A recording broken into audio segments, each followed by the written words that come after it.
Muy bien, ya está entonces. Entonces, continuando, lo que les decía, ¿no? O sea que esto de fijar tus sistemas y en algunos casos también tus alrededores, sobre todo cuando son conceptos ya un poco más complejos, importa mucho. No sé si alguna vez vieron o escucharon o leyeron acerca del problema de los tres cuerpos. Creo que pues, hace varias décadas, que hasta siglos, fueron décadas seguramente, que tienes tres cuerpos, ¿no? En el espacio. Y pues sabes, por ejemplo, que la atracción gravitacional entre dos, pues la puedes medir, ¿no? O sea, fácilmente tienes la fórmula, la de la gravitación. Pero cuando llega un tercer cuerpo, eso pasa, o sea, pasa de ser un problema, pues, medio estático, a ser un problema, pues, que va evolucionando con el tiempo. Como, por ejemplo, el péndulo, caótico, ¿no? O sea, que sabemos que el péndulo se mueve así. Pero ¿qué pasa si tienes tu masa del péndulo aquí y luego agregas otro eje, bueno, otra barra, y luego le pones la masa de otra masa abajo, ¿no? Sabemos que, pues, al final va a tener un sistema que dependiendo de las condiciones iniciales tiende al caos. No propiamente así, o sea, eso es como muy a grosso modo, pero pues ya entra en el dominio, ya tienes que usar ecuaciones diferenciales de varios órdenes para saber qué le va a pasar a tu péndulo. Y claro que si no es lo mismo iniciar a 5 centímetros de altura, o sea, desde la mesa y soltar el péndulo y ver qué le pasa, a soltar el péndulo desde 5,01 centímetros de altura. O sea, cambia bastante. Entonces, esa es toda la idea, ¿no? O sea, que es importante definir qué estás analizando. O sea, tanto el sistema como el ambiente, y pues el universo se mantiene igual, no va a cambiar así como que cuantitativamente. Y bueno, eso sería en la parte de lo que tenemos que analizar cuando estamos, o sea, con lo que tenemos que fijar cuando estamos haciendo pues un problema de termodinámica o cualquier cosa similar. O sea, primero fijar qué es lo que estamos analizando, qué es lo que estamos viendo y qué es lo que buscamos al final. Dejando esto claro, tienen que saber también que tenemos tres tipos de sistema, a grosso modo, por supuesto. El primero, bueno, tres tipos de sistema en termodinámica, que es lo que nos interesa a nosotros. El primero sería abiertos. Creo que perfecto, aquí está. El primero son los sistemas abiertos, que sería el primero que dice en flecha. Un sistema abierto está intercambiando energía y materia con el ambiente. Básicamente eso quiere decir que está abierto, o sea, que no tiene nada que, o sea, no está quedándose con nada, o sea, es como si pones un cubo de hielo debajo del sol, pues sabes que pues, está yéndose materia, se está evaporando cierta agua y también el calor, pues está, bueno, en ese caso está entrando calor, ¿no? Pero es la misma idea. Un sistema cerrado, digo, esto no es tampoco tan complicado. Un sistema cerrado lo que hace es, por ejemplo, ¿qué será? Una batería de litio. Sabes que pues tienes tu celular. En tu celular sabes que lo cargas, se te acaba la pila y lo vuelves a cargar, ¿no? ¿Qué sucede? Ah, bueno, pues que se calienta un poco a veces. Sí, claro, es un sistema cerrado. ¿Por qué? Pues porque está intercambiando calor con el ambiente, o sea, la batería no es 100% eficiente, eso estamos de acuerdo. Ah, ok. Pero ¿y la materia? Bueno, pues lo ideal es que no tengas, que no tengas fugas de litio, que tengas fugas de ahí de cualquier cosa que tenga de plomo, mercurio, no sé, depende de qué batería tengas, claro, ¿no? Entonces, una batería como sistema abierto en el cual haya intercambio de materia sería preocupante y les aconsejaría de llevarlo con un técnico. Pero en teoría todas las baterías deberían ser pues, sistemas cerrados, ¿no? Que nomás están intercambiando calor. Y por su parte, un sistema aislado, están los nombres en español, un sistema aislado, ¿qué sería? Por ejemplo, un sistema aislado realmente es difícil de conseguir porque realmente no puedes hacer como aislar algo completamente, o sea, aislar algo totalmente y decir esto es un sistema aislado 100%, o sea, tendría que existir fuera del universo. Pero para los problemas que hacemos, por ejemplo, si dices, ok, no es aislado, está intercambiando calor. Sí, pues, pero ¿cuánto calor está intercambiando 1 por 10 a la -54 joules? Bueno, pues lo podemos considerar como si fuera aislado, ¿vale? O sea, para motivos prácticos se considera así. Y esa es la idea, ¿no? O sea, tienes abiertos, donde hay intercambio de tanto de materia como de energía, los cerrados, donde solo hay intercambio de energía, y los aislados, donde no hay intercambio de nada.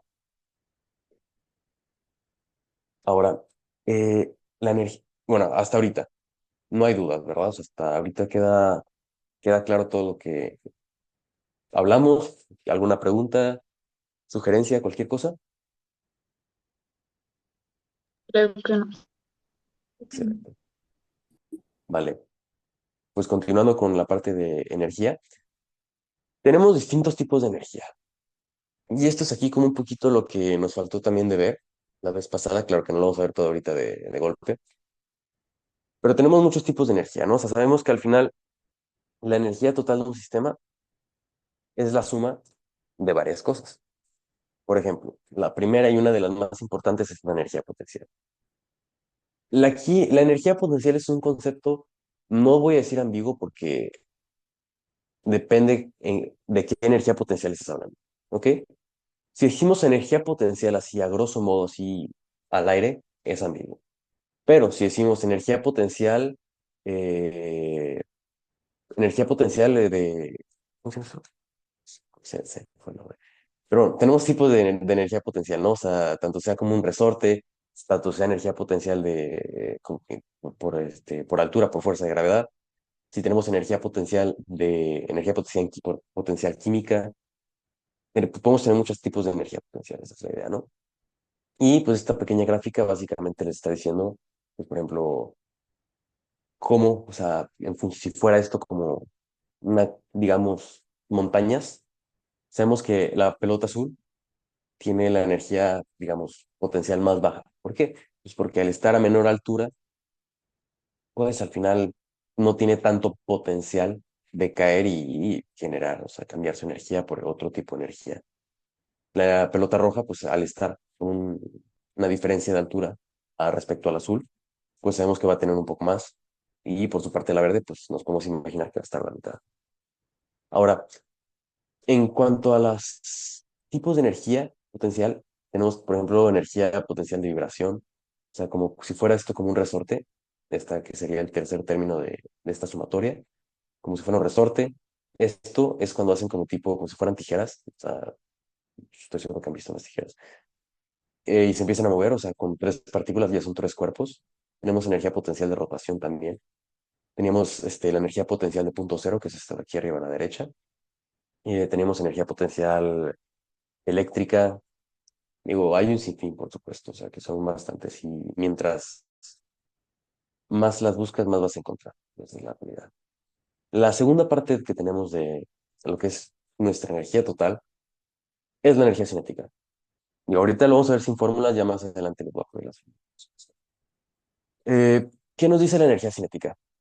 Pues básicamente esto está midiendo la energía que tiene pues, por el propio movimiento, ¿no? O sea, la energía potencial nos dice la capacidad que tiene digamos, un sistema de convertir su energía en energía, pues, de otro tipo, ¿no?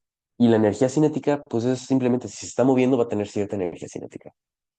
Es un tipo de energía que es, digamos, dependiente, en cierto sentido, de la temperatura. Entonces, a mayor temperatura, normalmente, las partículas, sabemos que la temperatura es básicamente una medida de la velocidad media que tienen las partículas, ¿no? O sea, bueno, no la velocidad media, pues de la energía media que tienen las temperaturas, las partículas en un cierto, pues, volumen de espacio. Entonces, sabemos que si la temperatura mide la cantidad de energía en cierto sentido, pues una mayor temperatura indica mayor energía. Y sabemos que los sistemas que tienen mayor energía, usualmente, pues, son más libres en cierto sentido, ¿no? Sabemos que, por ejemplo, un gas, por ejemplo, el plasma, o sea, como no, o sea, ya no gas, pues un plasma, sabemos que tiene mucha energía. ¿Por qué? Pues porque usualmente son muy calientes, o sea, son muy calientes, tienen mucha energía y sus partículas se mueven pues, bastante rápido, o sea, no están como constringidas sus partículas en cierto sentido, como lo estarían en un sólido. Pues en un sólido sabemos que están atacadas así, pegadas la una a la otra, y no se mueven casi. O sea, vibran un poco, sí, pero no se mueven como lo hace, por ejemplo, un gas. Un sólido no te está generando una presión en el mismo sentido que lo hace un gas. Un líquido comienza más o menos, pero un líquido que tiene, por ejemplo, la presión vapor, que ya muchos de ustedes ya la conocen. Y pues en cierto sentido, pues es la parte del gas, ¿no? Que está generando esa presión. Otra energía que tenemos es la energía térmica, que es básicamente decir calor, ¿no? El calor nos está indicando básicamente hacia dónde se está moviendo la energía. Si, por ejemplo, si tenemos un calor, decimos está emitiendo calor, pues bueno, está dando su energía, la está dando a los alrededores, al ambiente. Si decimos está absorbiendo calor, bueno, pues quiere decir que, que el ambiente, que los alrededores, están dando energía a nuestro sistema. Y pues aquí, como pueden ver en este pequeño diagrama, básicamente azul, pues como para decir que están frías, y pues como rojo o naranja para decir que están calientes. Sabemos que al agregar energía, pues van a aumentar tanto su temperatura como su vibración. ¿Por qué? Porque la energía media dentro del sistema va a aumentar.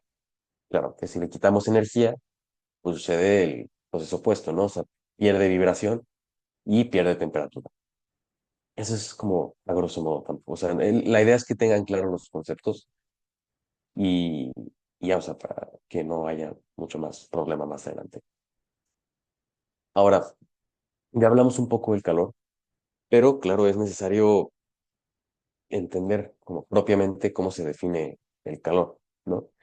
Y como ya lo vimos, es básicamente si el calor se transfiere usualmente por contacto, ¿ok? Entonces tienes el contacto de dos cuerpos y al tener contacto, pues sabes que la energía de uno, del más caliente, del que tenga mayor, digamos, energía, se la va a pasar al otro. Esto es simplemente una transferencia energética y ahorita más en unas cuantas diapositivas van a ver que esto viene básicamente, pues lo dicen los principios de la termodinámica. Ya ahorita, para no hacer spoilers ni nada, ya lo van a ver y me van a decir cuál es. Entonces esa es la idea, ¿no? La pregunta siempre, bueno, no, ya no pues, pero antes era de que hacia dónde fluye el calor, ¿no? Cuando tienes dos cuerpos en contacto dices, bueno, hacia dónde está fluyendo la energía. Y lo que nos dicen, pues básicamente la termodinámica es que dado que siempre se va a buscar llegar a un equilibrio, porque pues claro que tener algo en equilibrio siempre es mucho más estable que tener algo con un gran potencial y algo que pues no tenga pues, nada. Entonces siempre se busca llegar al equilibrio.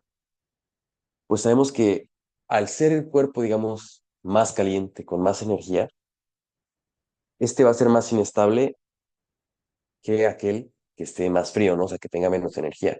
Entonces aquel que tiene más inestabilidad, que tiene más potencial de dar, lo va a hacer en una situación espontánea, claro, en una situación normal sin que haya intervención humana. Bueno, intervención de cualquier tipo, ¿no? Entonces, tienes un bloque de lo que sea caliente y lo pegas con otro también de lo que sea frío. Sabemos que la energía va a fluir del más caliente al más frío y basta. ¿Ok? O sea, y al final tienes esto, tus dos bloques comienzan a transferir su energía y al final van a llegar a un equilibrio, ¿no? En el cual los dos van a tener la misma temperatura. Esa es toda la idea de la termodinámica. O sea, básicamente, si comprenden que termodinámica es básicamente entender hacia dónde se mueve la energía y en qué punto se llega a un equilibrio, en qué punto no estás en equilibrio, si hay barreras, si no hay barreras, etcétera, etcétera, pues ya está comprendida termodinámica, a grosso modo. Y esa es toda la idea, ¿no? O sea, de termodinámica, de todo lo que sería el calor. Y claro, lo podemos medir. ¿Cómo se mide cuánto calor transferí? ¿Cómo se mide cuánto calor recibí, cuánto calor perdí, etcétera, etcétera? Para esto, ahorita no vamos a hablar mucho con esto de capacidad calorífica y demás. Vamos a ver como a grandes rasgos, de a poco lo vamos a profundizar un poco más. Pero, ¿qué nos dice esta ecuación? Que seguramente ya la han visto pues, en la escuela y demás, ¿no? Que el calor es igual a la masa de lo que nosotros tengamos, multiplicado por su capacidad calorífica en las unidades correspondientes, claramente, multiplicado por el delta de temperatura. Un delta de temperatura, ¿qué es? Básicamente nos dice cuánto cambia la temperatura. Es decir, si hoy amanecimos a 5 grados y en la tarde estamos a 15 grados, pues nuestro delta de temperatura van a ser 10 grados, ¿no? Así de simple. Algo que tienen que saber ustedes No es necesario que se lo sepan de memoria, pero si se lo saben de memoria, pues les va a ayudar bastante. Es que la definición, por ejemplo, de una caloría es la cantidad de calor necesaria, bueno, la cantidad de joules necesarias de energía necesaria para elevar un gramo de agua en un grado centígrado. Básicamente es eso, ¿no? Y pues la equivalencia de joules a caloría es que una caloría es igual a 4,186 joules. Esa es la definición. Y no se la tienen que saber de memoria, usualmente les van a dar las tablas, pero si la conocen, sí van a hacer las cosas más rápido y muchas cosas van a ser más sencillas. Eso es una realidad. Ahora, aquí está una tabla con algunos ejemplos de capacidades caloríficas. ¿Se dan cuenta? El agua tiene una capacidad calorífica tremenda. O sea, es decir, que le puedes dar calor al agua y lo va a absorber bastante, bastante, bastante. Y por ejemplo, cuando llegamos a los metales, al ser conductores los metales, sabemos que son conductores, básicamente no van a quedarse ellos con energía, sino que la van a pasar al siguiente. Entonces sabemos que, como si fuera, no sé, papa caliente, algo así, sabemos que los metales, o sea, pasan la papa, no se quema, pero por ejemplo el agua, los no metales, incluso algunos de metaloides, la van a mantener y se van a comenzar a calentar. ¿Ok? Es por eso que, bueno, o sea, si tomas algo de metal y lo empiezas a calentar, pues rápidamente te vas a quemar. Pero si tomas, por ejemplo, una espátula de madera y comienzas a cocinar, muy rara vez se va a calentar la espátula de modo que te vayas a quemar. Ahora, esto, vamos, ok, perfecto, ok, bueno, ahí está la solución. Bueno, como ejemplo, si tienes aquí el ejercicio que dice, no tienes un trozo de metal, 50 gramos, ese trozo está a 200 grados centígrados. Y tienes tú un envase en el cual está lleno de agua, 400 gramos de agua.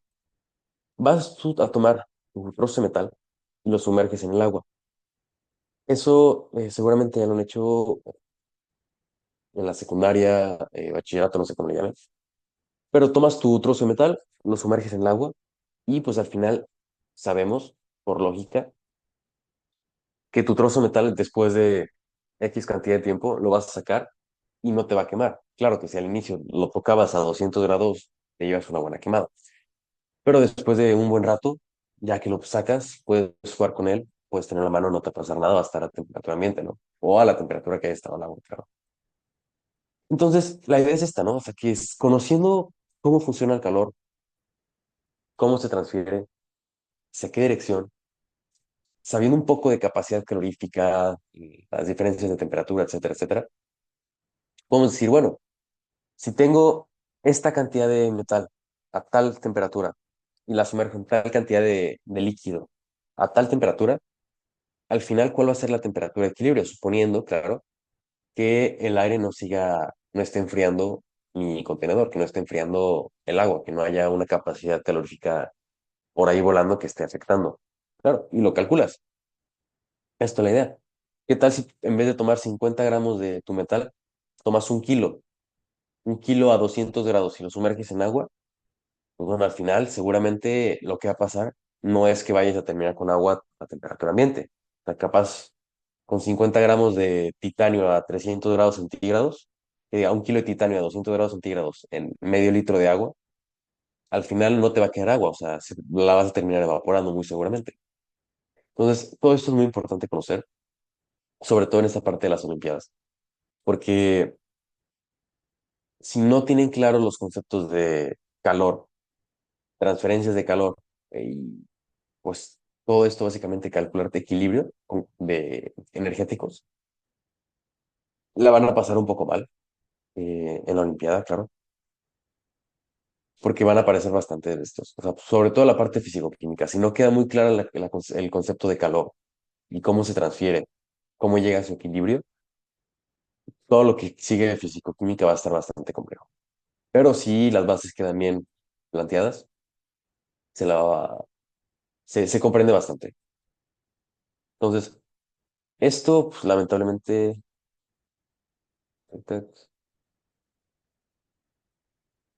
ok, no, olvídenlo, no está la solución. por fortuna no están así su solución. Ok, vale. Este ejercicio, para resolverlo en esta fórmula, básicamente, ahorita lo voy a explicar un poco. Sabemos que nuestra fórmula, estoy escribiendo en la otra pantalla por si no se habían dado cuenta. Sabemos que esta fórmula es exactamente lo mismo que decir la masa por la capacidad por la temperatura final menos la temperatura inicial. ¿Ok? Entonces, esto, bueno, más bien, esto es nuestro delta de temperatura.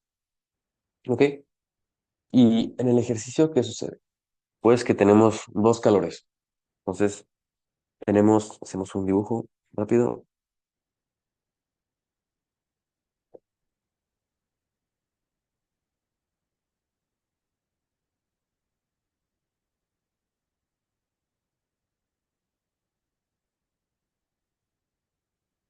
Pues tenemos aquí el agua, tenemos el metal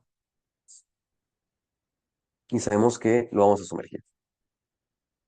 Sabemos que la energía total, digamos, vamos a designar del metal,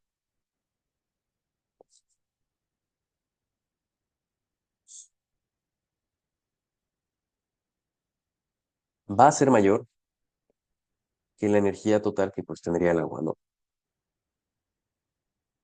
Esto, bueno, no, no, dejémoslo como temperatura. Sabemos que la temperatura del metal es mayor que la temperatura del agua. Eso, y así no tenemos que discutir nada así exótico.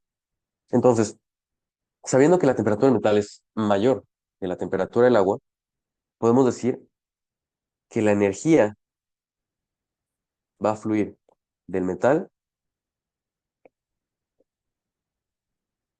hacia el agua en forma de calor. ¿Ok? Y ahora, ¿cómo sabemos al final cuál va a ser la respuesta? Pues bueno, decimos que tenemos el calor que da el metal, que liberaría el metal, porque sabemos que es el metal el que va a liberar el calor, por lo cual usamos un signo negativo, porque ojo, esto es importante. Cuando el calor es negativo, es decir, calor negativo, ¿ok? Sabemos que se está liberando. ¿Esto qué quiere decir? El sistema libera calor.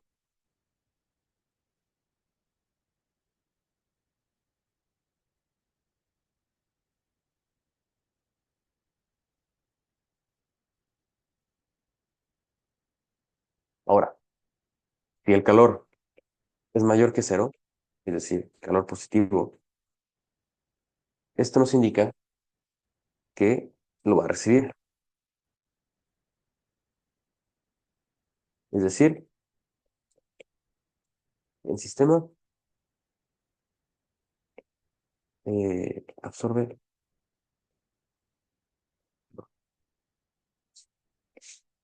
¿Ok?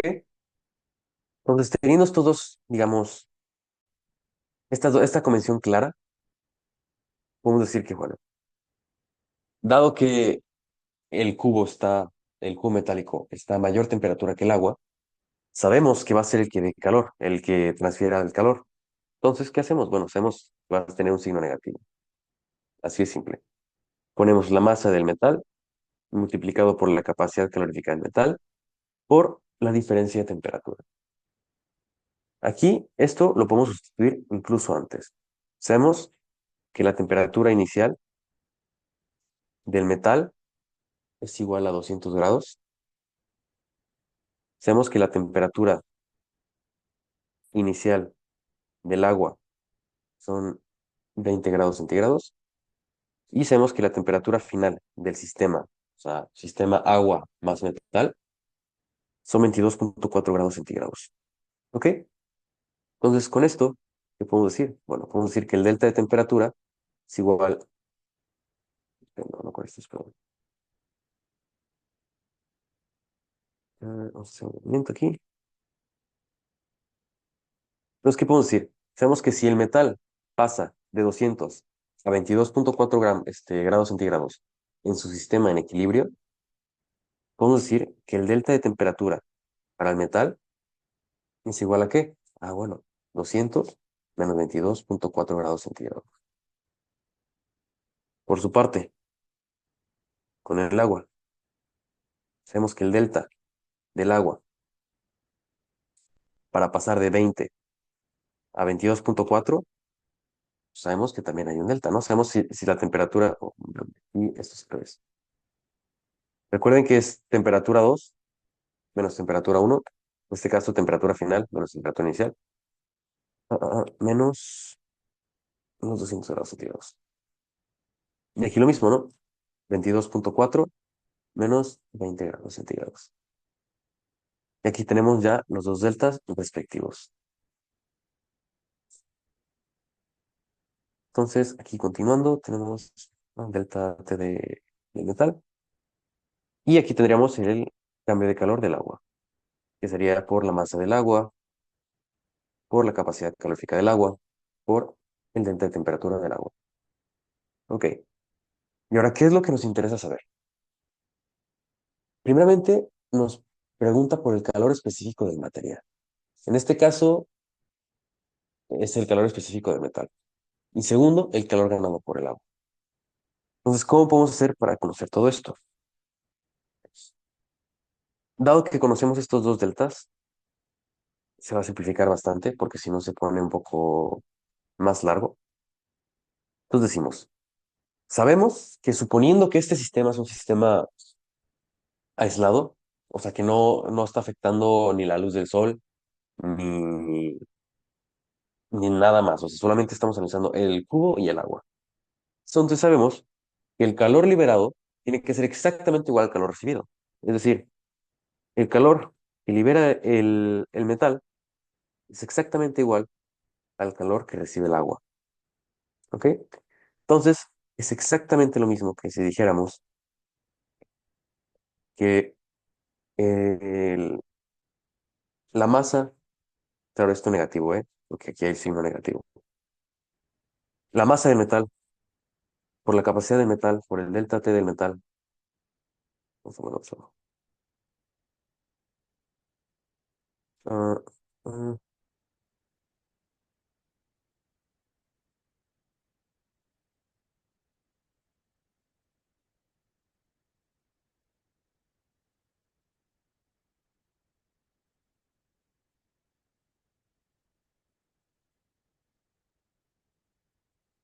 Sabemos que la masa del metal, por la capacidad calorífica del metal, por el delta de temperatura del metal, va a ser igual a la masa del agua por la capacidad calorífica del agua, por el cambio de temperatura que sufre el agua. ¿Y qué es lo primero que nos piden? Bueno, pues identificar que la capacidad calorífica del metal. ¿Cómo se hace esto? Bueno, pues hacemos un poco de álgebra y yo creo que esto, espero no les ponga, no sea un problema para ninguno de ustedes. Si llega esta expresión,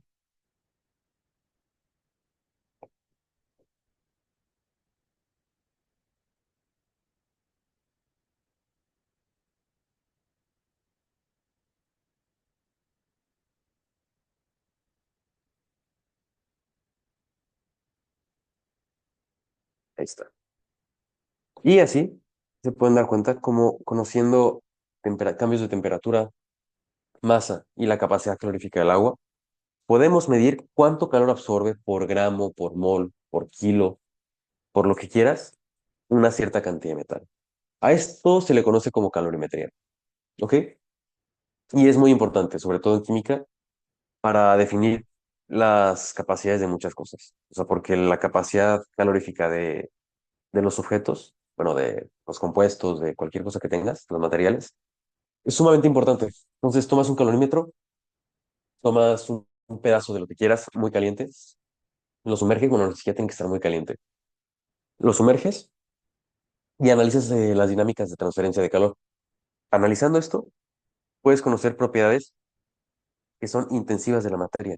¿Ok? Que esto no va a cambiar, o sea, no importa si tienes 1 kilogramo de titanio, si tienes 20 mililitros de, bueno, no, eso no. Si tienes 1 kilogramo de titanio, si tienes 1 tonelada de titanio, o si tienes 1 miligramo de titanio, sabemos que la capacidad calorífica del titanio en las condiciones estudiadas, por supuesto, va a ser igual siempre. O sea, no importa la masa, ¿no? O sea, para 1 kilo o para 10 kilos. Y esta es la idea. Es por eso que es importante. Ahora, ¿cuál es la segunda pregunta que nos hacemos? El calor generado por el agua. Pues el calor generado por el agua, conociendo simplemente su delta de temperatura, no necesitamos conocer esta parte. ¿Por qué? Pues decimos, bueno, para la B, ¿va? Decimos que el calor recibido por el agua, ganado por el agua, es igual a la masa del agua por la capacidad calorífica del agua por el delta de temperatura del agua. Se da cuenta, son datos que ya tenemos y no necesitamos nada más. O sea, no nos interesa el metal en este caso. Si queremos si lo único que queremos saber es el calor ganado. Y así de fácil se puede responder el ejercicio. Digo, eh, ya poco a poco van a ir aprendiendo y vamos a seguir viendo un poco más de ejercicios de calorimetría porque es importante. Pero sí, entonces, a ver, hasta ahorita, ¿tienen preguntas en esta parte de calorimetría, lo que hemos visto hasta ahorita?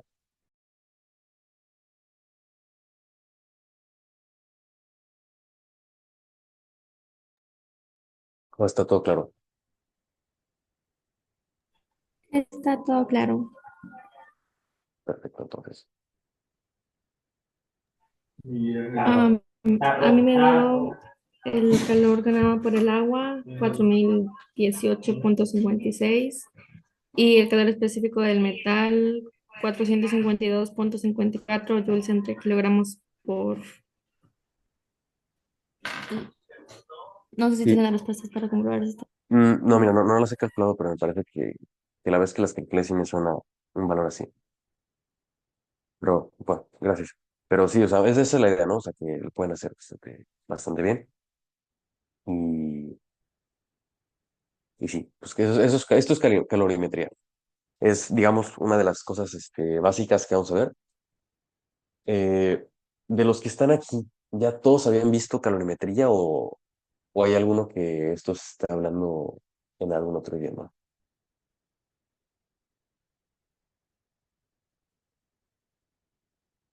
Digo, no tienen que abrir su micrófono, igual y pueden levantar la mano porque hay una opción. Entonces, ok, entonces ya Yo todos habían visto. nunca había tocado a fondo un tema de estos, o sea, sí medio tenía el concepto de cómo hacerlo, pero nunca había tocado así de verdad a intentar hacerlo. Entonces, creo que es primera vez que veo un tema así. Ok, perfecto. Bueno, pues tranquila que de esto se trata, ¿no? O sea, que se puedan homogeneizar todos para que no hayan así como unos que saben mucho y otros que les falta en algunos temas.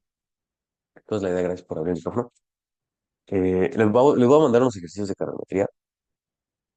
Tenemos clases hasta el siguiente domingo, pues claro, tienen una semana. Eh, entonces, si vamos a ver un poco de calorimetría, no les voy a mentir, hay bastantes temas y bastante que revisar. Entonces, sí tienen que, o sea, no matarse haciendo las cosas, pero sí estudiar también, o sea, después de la sesión y demás, intentar hacer algunos ejercicios. Entonces, les voy a mandar unos cuantos ejercicios de calorimetría, eh, pues claro, para, para que los hagan y demás. Entonces, esa es la idea. A ver, ¿qué es lo que está aquí? Bueno, aquí voy a seguir explicando un poco lo de calorimetría. Y ahorita, ok, espera, una llamada.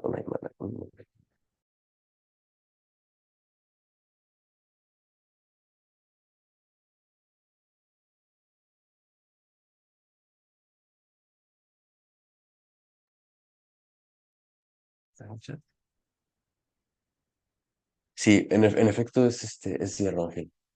Sí, sí, en efecto. La idea del problema era que era hierro. Y bueno, aquí, bueno, ya tenemos aquí nuestro veterano del chat, Ángel. Bueno, uno de los veteranos que tenemos por aquí. Como bien dice Ángel, aquí igual está el hierro. Va, bueno, miren, entonces ya con la ayuda de tanto Ángel como Diana, Diana dijo que era como 400 y algo en la capacidad calórica.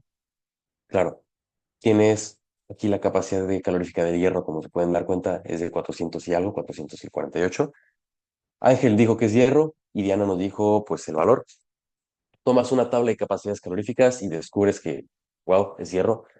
Entonces, ¿qué es un problema muy común en Olimpiadas? Te dan tres bloques. O sea, incluso hasta en la universidad, si es en química, les van a hacer seguramente ese mismo ejercicio, que está interesante. Y les dan tres bloques. A mí me tocó que me dieron uno de titanio, me dieron uno de hierro y el otro era estaño. Entonces, en tu tabla, claro que la que me dieron a mí tenía como 50 valores distintos y no estaban ordenados de mayor a menor, entonces era buscar bien. Tienes tus tres bloques y te dan un calorímetro. Entonces, tú vas a decir, bueno, mi bloque yo lo calenté, lo tienes que medir lo calientas en un baño María y así mides la temperatura del agua y dices, bueno, ya llegó mi bloque a 80 grados centígrados, no 90, claro que si lo evaporas, pues el agua no va a pasar de 100 grados. Eh, entonces tienes tu baño María, comienza a calentar tu bloque y lo sacas. Esto se hace rápido y supones que no hay pérdidas de energía con los alrededores. Entonces, tomas tu bloque, lo calientas a 80 grados, 90 grados, lo que desees, y lo sumerges en el calorímetro. Porque dices, bueno, mi calorímetro está lleno de agua, tengo 300 gramos de agua, ya los pesé, y están a 20 grados. Sumerges tu bloque, tapas el calorímetro, y esto va a llegar, supongamos, no sé, depende del metal, claro. Digamos que al final, la temperatura final de tus 400 gramos de agua del calorímetro, ¿qué será? Llega a 25 grados, ¿no? Que aumentó 5 grados. Ah, bueno, haces exactamente lo que hicimos ahorita aquí con esto del hierro. Y dices, bueno, pues la capacidad calorífica parece ser, si todo dice bien, si no perdí cantidades absurdas de energía en el momento que lo transferí, si no se me cayó el bloque y luego lo medio limpié para que no le entrara polvo y demás. Ah, bueno, suponiendo que no pasó eso, vas a medir y dices, ah, bueno, por 5 grados que aumentó el metal, puede que no sea metal, tal vez era un pedazo de vidrio que está demasiado alta la capacidad. O bueno, no, era aluminio, que son 900 joules por Kelvin kilogramo. Puede pasar. Entonces, así puedes identificar metales. Puedes identificar a partir de las capacidades caloríficas, bueno, puedes decir con qué cosas estás lidiando. Y eso es, pues, la idea de todo esto. Que a grosso modo es un ejercicio bonito, es interesante hacer los cálculos, pero a nivel práctico tiene bastantes utilidades. Esto se utiliza no solamente para para metales, o sea, lo puedes utilizar para muchas cosas. Todo tiene una capacidad calorífica. Y, por ejemplo, ¿qué será? Calientas un gas en función de cuál sea la capacidad calorífica de tu gas. Dices, bueno, pues si tengo una mezcla de nitrógeno, oxígeno, argón, está contaminado con un poco de dióxido de azufre y trióxido de azufre. Bueno, conozco la capacidad calorífica de cada una de estas moléculas. Conozco la proporción en la cual se presentan, es decir, tengo 50% de nitrógeno, tengo 20% de oxígeno, tengo 1% de argón, tengo 10% de dióxido de azufre y el restante de trióxido. Ah, bueno, tomas esto, sumas las capacidades caloríficas por mol, por gramo, lo que tengas. Y bueno, si yo le transferí, digamos, 50 kilojoules a este sistema, a esta, digamos, atmósfera, pues sí, esta atmósfera, ¿cuál va a ser la temperatura final? Ah, bueno, no es lo mismo transferir 50 kilojoules de energía en forma de calor a una atmósfera de oxígeno puro, a una atmósfera que tenga oxígeno, nitrógeno y óxido de azufre. Esto nos sirve. Y digamos, por ejemplo, tomas una muestra de, de aire de cualquier lugar y la calientas un poco y en función de cuánto, o sea, tú sabes qué tanta energía le estás dando, claro, ¿no? Y en función de qué tanto aumente su temperatura, tú puedes decir, oye, pues esto es una muestra de oxígeno puro. Es una muestra de oxígeno contaminado al 20% con nitrógeno. ¿Por qué? Pues porque dan los números, ¿no? Claro que hoy en día hay técnicas más prácticas de hacer las cosas, o sea, menos destructivas, como lo son espectroscopía, resonancias, etcétera, etcétera. Pero de que se puede hacer, antes se hacía así. O sea, muchos de los compuestos identificados de la tabla periódica se encontraron así, o sea, a partir de las capacidades caloríficas. Entonces, es muy importante que esto, pues, no sé, y como pues ya bien, por ejemplo, dijeron Ángel y Diana, en efecto, el metal en cuestión aquí es el hierro, con 448 joules por Kelvin por grado centígrado. Y esa es la idea. Ahora, eh, continuando, me parece el nombre, ok, Nicole, que era, comentabas esto de la calorimetría. Hay dos partes muy importantes que tenemos que tener. La primera, ¿cuál es? La calorimetría en una pendiente. ¿Qué significa calorimetría en una pendiente? Cuando tenemos un cambio de temperatura, vamos a estar en esta zona. Por ejemplo, de A a B, de C a D, de E a F. ¿Ok? Se encuentra es una pendiente. ¿Por qué? Porque en el eje vertical, en el eje Y, tenemos la temperatura. Y en el eje X, la cantidad de calor que se está agregando. Entonces, cuando tenemos un delta de temperatura, ahora voy a escribir en la pantalla.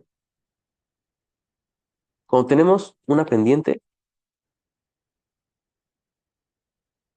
se utiliza esta ecuación. El calor es igual a la masa por la capacidad calorífica por el cambio de temperatura. Esto funciona cuando hay un cambio de temperatura. ¿Qué pasa, por ejemplo, en el punto B a C? En el punto D al punto E. La temperatura se mantiene igual, se dan cuenta. Entonces, si digo que para pasar de sólido a líquido, la energía, el calor necesario es masa por capacidad calorífica por 0 grados centígrados, o sea, esto al final sabemos que me tendría que dar cero. Y sabemos que para pasar de un estado de la materia a otro, no pasa simplemente como magia, así que pasa y ya. O sea, no. O sea, esa es la idea, ¿no? Entonces, ¿qué pasa aquí? Cuando tenemos lo que sería constantes, llamémoslo planos, vamos a utilizar el calor que se llama, una constante que se llama calor latente. Entonces tenemos nuestro calor, digamos, aquí está con pendientes.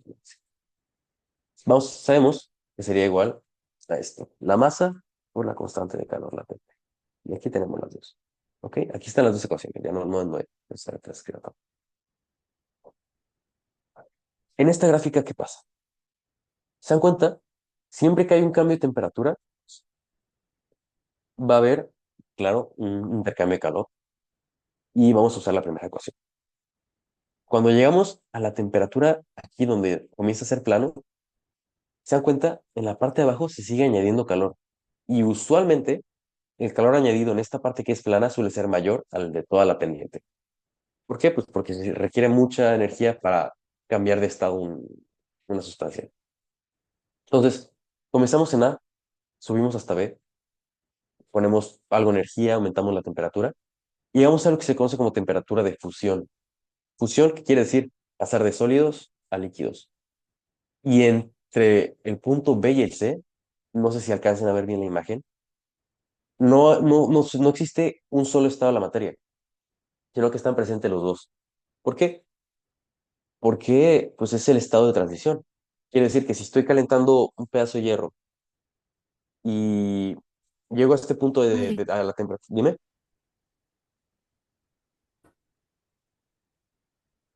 hablaste, creo que Diana, ¿qué está pasando ahorita? ¿cómo que qué está pasando? Estoy presentando la... ¿Qué está Es que solo se ve donde puse las fórmulas, no en los minutos. ¿No se ve la otra? O sea, está el diagrama. No, ahorita no se ve. A ver, No se gracias. ve. Gracias por decirme. Mm, ok, yo creo que se tiene esa cosa.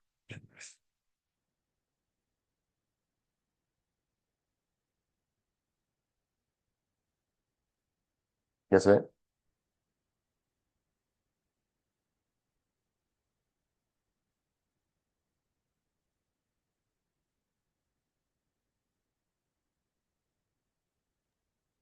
Bueno, a mí no me carga, no sé si es problema de internet, pero sí, ya se ve ahorita sí. Ok, vale, vale, ahí estamos. Ok, entonces como les decía, en el diagrama, que pues ya debería se tiene que ver, creo que igual le puedo hacer con aquí las cosas. Vale, ok, sí se puede hacer eso. Ok, pues aquí en esta parte que es la pendiente, se dan cuenta, del punto A al punto B, aumentamos la temperatura, sí, pero una vez que llegamos al punto B, llegamos a la temperatura de fusión. Y en la temperatura de fusión, entre el punto B y el C, vamos a encontrar dos estados de la materia, el sólido y el líquido. ¿Por qué? Tomas tu bloque de hierro, de titanio, de escandio, de vanadio, lo que quieran, y lo comienzas a fundir. Cuando llegas a su temperatura de fusión para pasar de sólido a líquido, no es que llegues a, digamos, a 200 grados centígrados y el cubo mágicamente se derrita totalmente y se te caiga a las manos, no. Si lo estás sosteniendo sobre la llama, sobre cualquier cosa que lo esté calentando, poco a poco va a empezar a gotear, o sea, a comenzar a ser líquido, a fundir. Entonces, en ese momento, tienen los dos estados de la materia presentes. Y si hiciésemos zoom dentro de eso, lo que está pasando, se den cuenta como poco a poco, con toda esa energía, las moléculas van como despegándose de los demás enlaces. No es que exploten y que mágicamente toda se rompa, todo el sistema y colapse. O sea, no, o sea, poco a poco se van como desprendiendo en cierto sentido y se convierten en líquido. Es lo que sucede en esta parte, en esta que es como la parte plana. Y se requiere bastante energía para pasarlo. A la energía que se utiliza aquí se le llama calor latente. Entonces tenemos el calor latente de fusión, tenemos el calor latente de vaporización y claro, para otros estados de la materia también tenemos otros tipos de calor, ¿no? O sea, por ejemplo, para volver de gas a plasma tienes otro calor latente.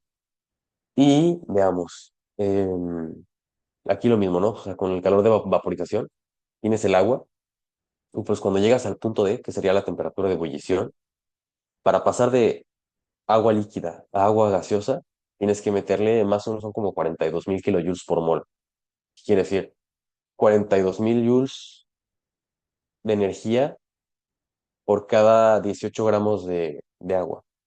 Entonces, si, imagínense, se toman una botella de, no sé, así sean de 200 mililitros de agua, que es poco, o sea, necesitas una cantidad absurda de calor para, para pasarlo al estado gaseoso, ¿no? Y eso es a lo que voy. O sea, que en esta parte se requiere usualmente mucha más energía que en las pendientes. Porque en las pendientes sabemos que para elevar un gramo de agua en un grado de temperatura son 4 joules, ¿no? 4,186, dejémoslo en 4,2. ¿Ok? Entonces, 4,2 joules para aumentar un grado. Esto lo tienes que aumentar si estás en 0 grados de agua y quieres llegar a 100 grados para llegar al punto de ebullición. Y bueno, 4,2, haces así la cuenta muy fácil, 4,2 por 100. Eso te aseguro que es mucho menos que lo que se requiere para la vaporización. Y pues, esa es la idea, ¿no? Que a medida que la temperatura aumenta, van a ver como estas barreras de energéticas. Y esto siempre existe en la termodinámica. Es muy raro ver procesos que sean así directos, llegar del punto A al punto F en una línea recta.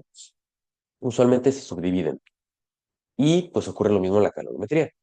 Entonces, la pregunta capciosa que siempre aparece en las Olimpiadas. Si tengo agua, un hielo, a, digamos, -7 grados centígrados, y lo quiero llevar a vapor de agua a 115 grados, ¿cuál es la energía total que requiero para pasar de un estado al otro? Bueno, pues sí, de un punto al otro, ¿no? Muchos se equivocan y dicen, bueno, yo tengo mi hielo que está más o menos aquí. No sé, pues, ahí, bueno, vale. Ok, ahí está mi hielo, ¿no? A -7 grados centígrados. Y yo lo quiero llevar a gaseoso, a, digamos, 115 grados. ¿Cuál fue? Ok, no puedo. Bueno, y quiero llevarlo a 115 grados centígrados. lo que se haría es, dices, bueno, pues yo sé que la capacidad calorífica del agua es no voy a escribir 4.886, voy a poner 4.25. Es 4.2 joules por kilogramo por grado, no por, espera,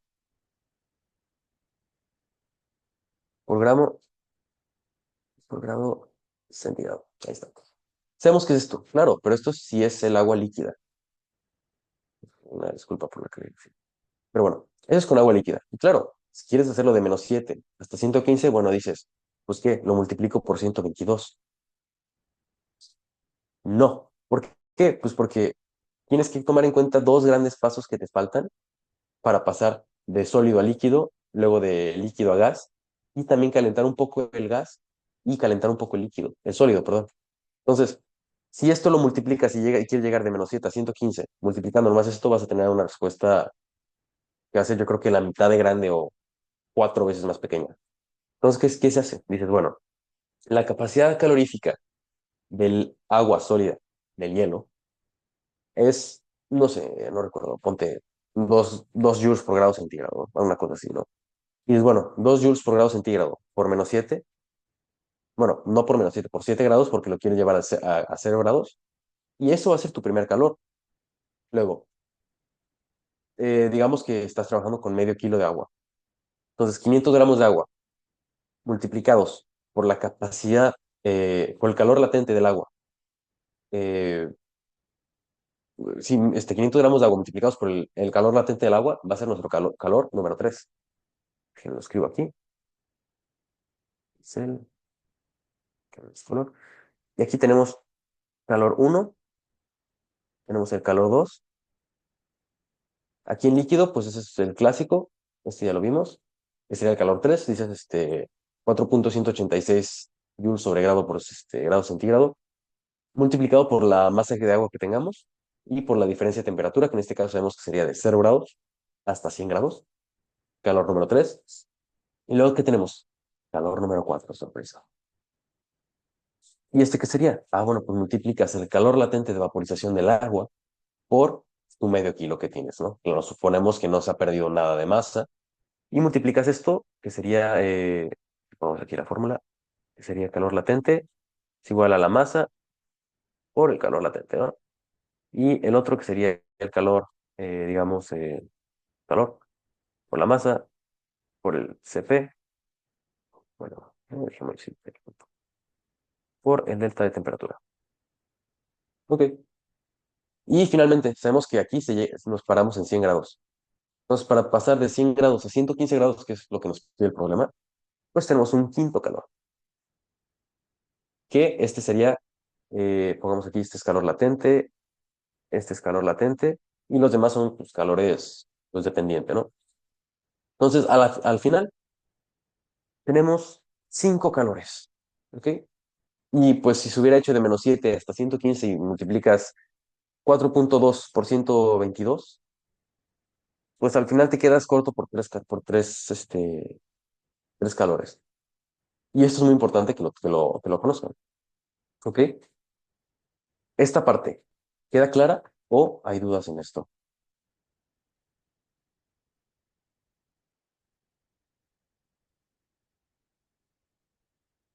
Los que no habían visto estos diagramas, ¿queda claro qué está pasando aquí o quieren que busquemos otra forma de explicarlo?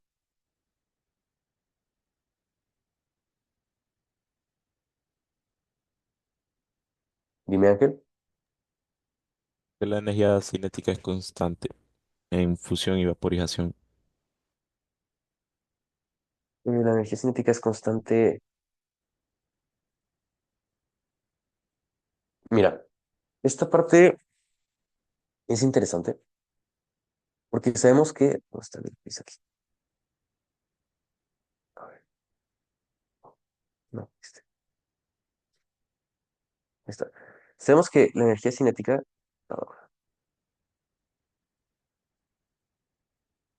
es igual a la mitad de la masa por la velocidad al cuadrado, ¿no? Y esto depende como de qué estemos hablando. ¿Por qué? Porque no, o sea, depende de cómo se analiza el sistema, ¿no? Sabemos que la energía cinética de un sólido, o sea, de una partícula dentro de un sólido, es mucho más pequeña que la energía cinética que podemos encontrar en un gas. Entonces, podríamos decir que aumenta la energía cinética, o sea, porque todas las energías están aumentando. Mira, tenemos, esto va a ser esto puede ser un arcoíris. Pero bueno, sabemos que la energía total, usualmente la podemos expresar así. Sería energía potencial más la energía cinética, ¿no? Y pues sabemos que al final, si tenemos un sistema cerrado, si tenemos un sistema cerrado y aumenta la energía cinética, por fuerza la energía potencial tiene que bajar, si el sistema es aislado, claro. Pero teniendo un sistema en el cual estamos solamente inyectando energía, las dos aumentan, porque la energía aumenta, y claro que si bien la energía potencial podría mantenerse fija y solamente aumentarse la energía cinética, también podría la energía cinética mantenerse fija y que solo aumente la energía potencial. En este caso, como estamos pasando de un estado al otro, las partículas van ganando energía potencial y energía cinética, porque la energía total del sistema, o sea, del conjunto de sistema, aumenta. ¿Sí queda más o menos claro? Ajá. Bueno, yo decía porque ahí en el gráfico sale, pero creo que no, no me A hacía ver, ¿qué sentido. parte? Hasta ¿Qué arriba, parte? Hasta arriba aquí, donde dice energía cinética crece, ajá, eso. donde dice, lo que no te hace sentido es donde dice constante, ¿no? Ajá, Ok. O sea, es que mira, hay otra definición de la energía cinética que si, dice aquí, si analizas el sistema, digamos, si analizas este sistema, por ejemplo, de en la vaporización, como sistema, al final, pues puedes decir en cierto sentido que la energía cinética es constante, pero sí, o sea, yo estoy de acuerdo contigo, o sea, yo tampoco diría que es constante, pero la energía cinética es directamente proporcional a la temperatura, ¿ok? Entonces, si la temperatura de tu sistema no aumenta, tu energía cinética no aumenta, ¿ok? Porque esta energía cinética la puedes expresar como velocidad, pero al final esta velocidad, para llegar a esta fórmula, viene del modelo cinético de gases. Y del modelo cinético de gases, sabes que para llegar a la velocidad media, tienes que pasar por la temperatura, que pues consideras un gas, claro, ideal, y tienes la presión que se ejerce y en función de la temperatura. Entonces esto al final es como una, ¿qué será? Vemos una parte de la definición, no se ve toda, pero esto depende de la temperatura. Entonces, si dices que tu sistema se mantiene a una temperatura, la energía cinética es constante. Pero si te vas como un poco más adentro, dices, bueno, ok, sí, el sistema se mantiene a 100 grados para el agua, por supuesto, pero una molécula de agua que pasó ya de estado líquido a estado gaseoso va a aumentar su temperatura. Entonces, su energía cinética va a aumentar su velocidad también. Y en ese sentido, puede decir que la energía cinética aumenta. Pero aquí en este gráfico a lo que se refiere es como la energía constante del sistema per se, porque el sistema no aumenta su temperatura y por lo tanto su energía cinética no aumenta. Pero si analizas molécula por molécula, claro que van a haber moléculas que su energía cinética va a aumentar. Pero sí, o sea, es muy buena pregunta esa, pero sería esa la respuesta, que como se analiza el sistema entero, eh, no puede decir que aumenta, pues dices que es constante.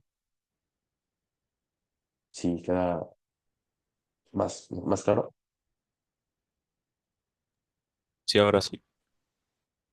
Exacto, entonces, ahora, ok.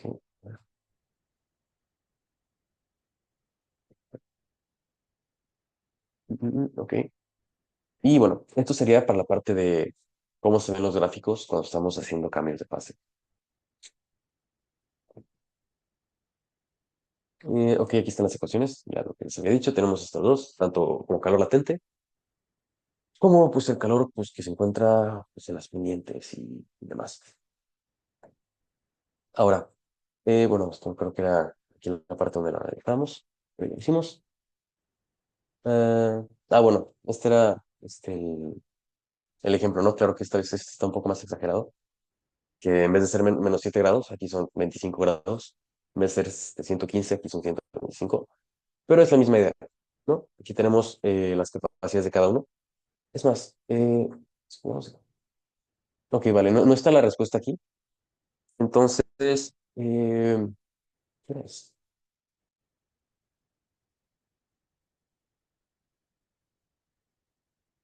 Ok, a ver, entonces, ¿no quedaron dudas en esta parte, seguros?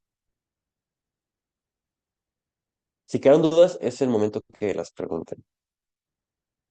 Así, por más que pueda parecer un poco no muy relevante, no muy inteligente, o sea, realmente todas las dudas son válidas.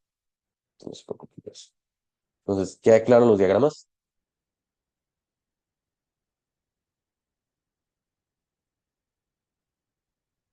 Ok. Bueno, entonces esto, ¿qué será? ¿Cuál sería? Les voy a dar tiempo, digamos, ¿tienen 5 minutos? Ay, es demasiado 5 minutos.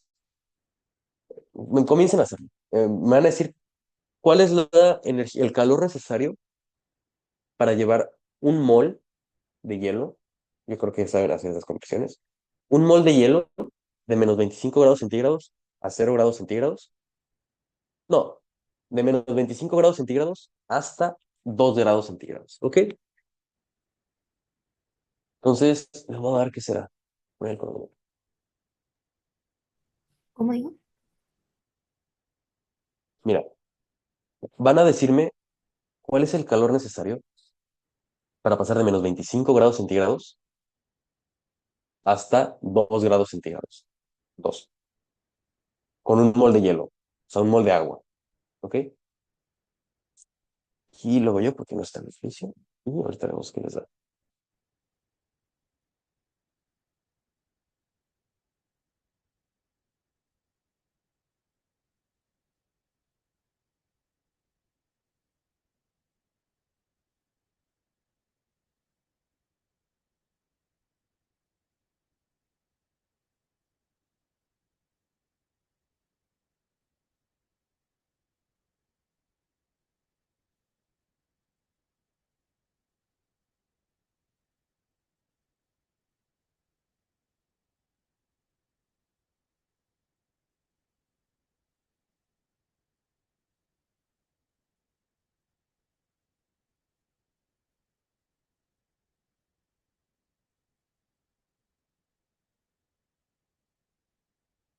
Cuando lo tengan, ponen sus respuestas en el chat.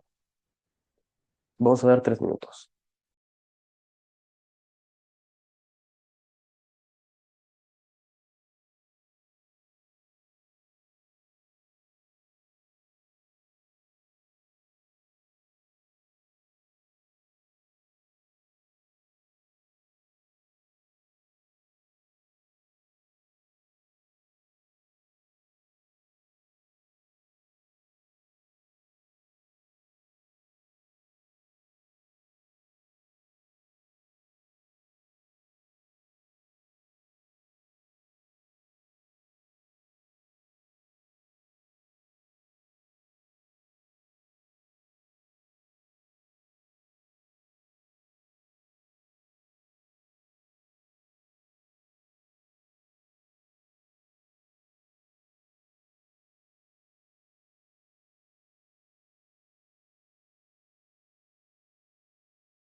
Miguel, recuerda, te faltó una parte ahí. Recuerda que estás pasando de estado.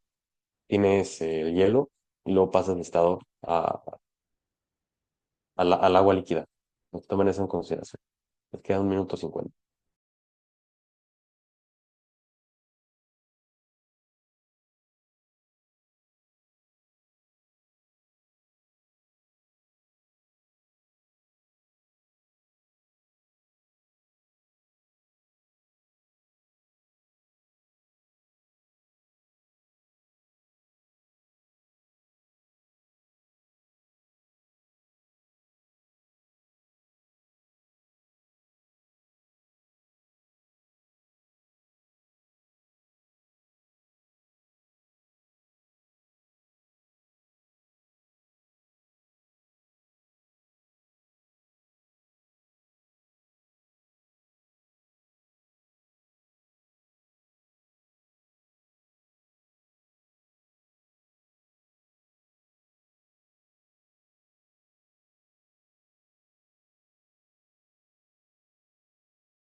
Ok,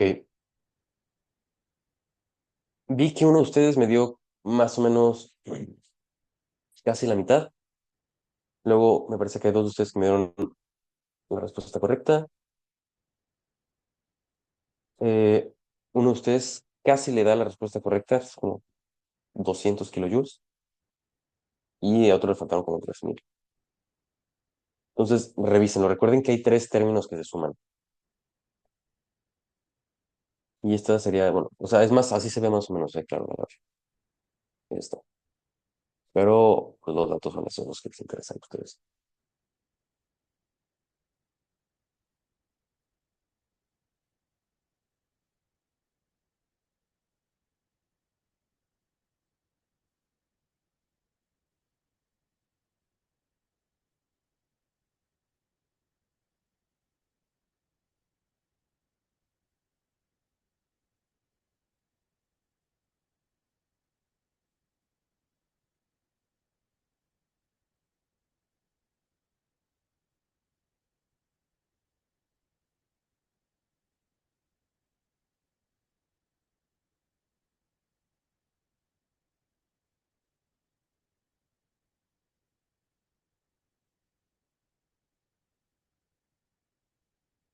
¿Ok?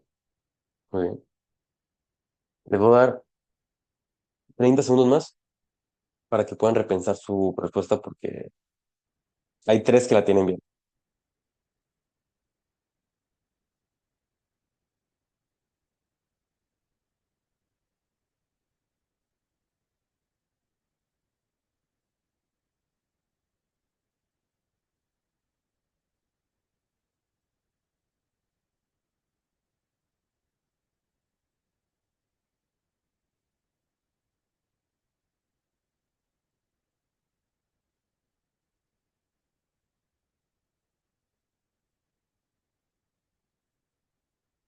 ¿Ok? Ok. Muy bien. A ver, aquí no sé qué pasó, pero vamos a ir, pues, lo vamos a resolver esta vez. Voy a compartir pantalla. Ahora me dicen si se ve. No.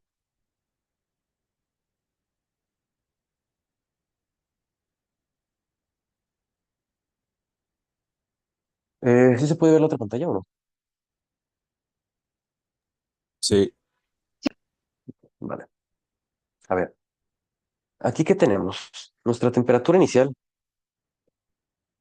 es de menos 25 grados. Y les dije que la temperatura final debe ser de 2 grados centígrados. Vale. Si hacemos nuestro diagrama,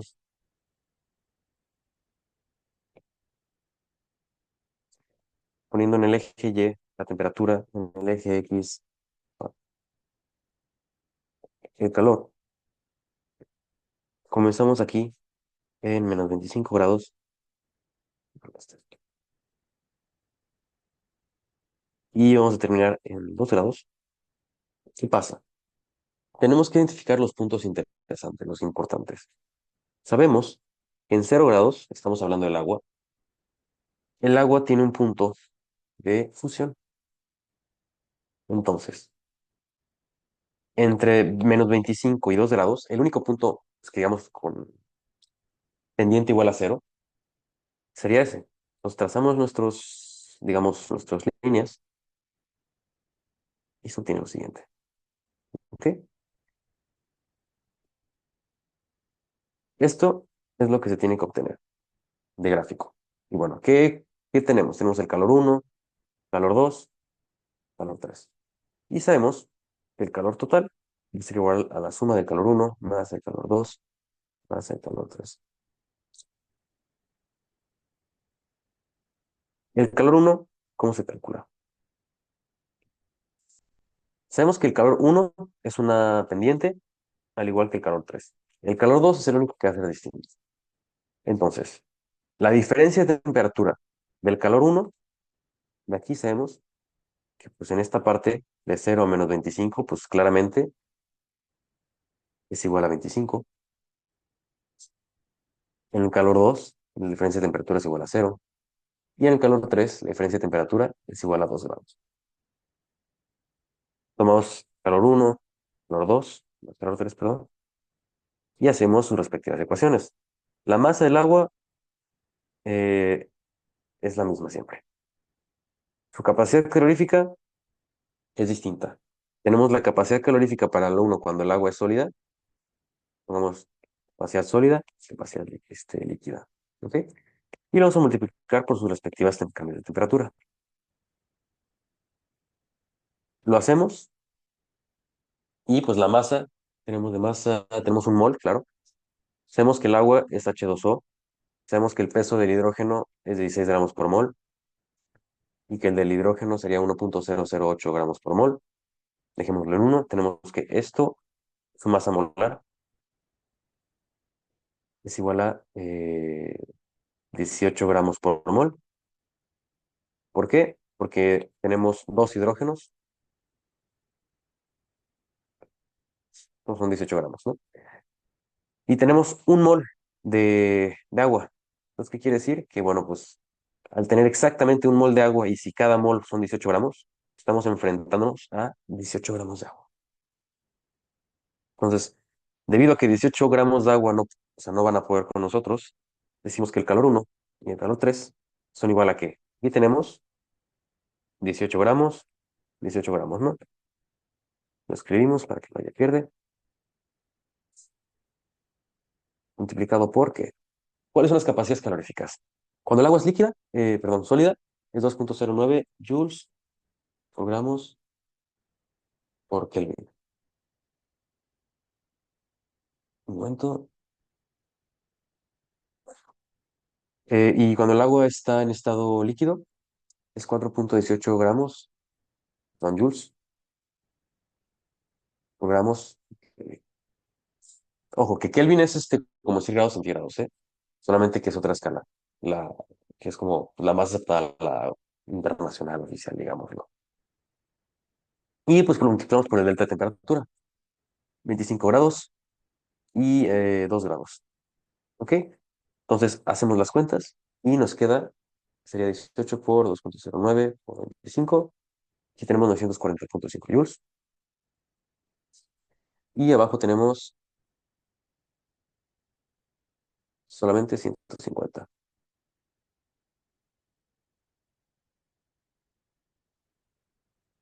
Ahora, el calor 2, pues ese es el más importante. Bueno, el que más aporta. Sabemos que la entalpía de fusión del agua es igual a... no, o que entalpía de fusión me estoy refiriendo al mismo que calor latente, ¿no? O sea, que es constante de calor latente.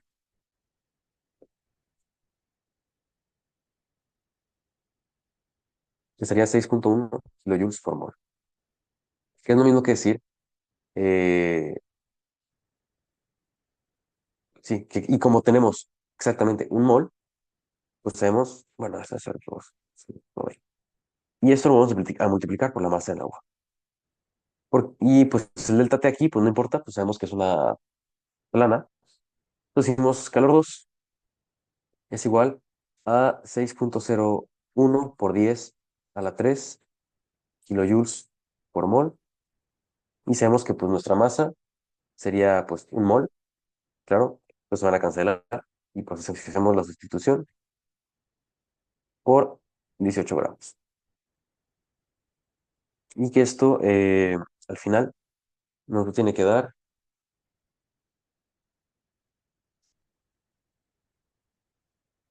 ah, esperen, algo está medio extraño.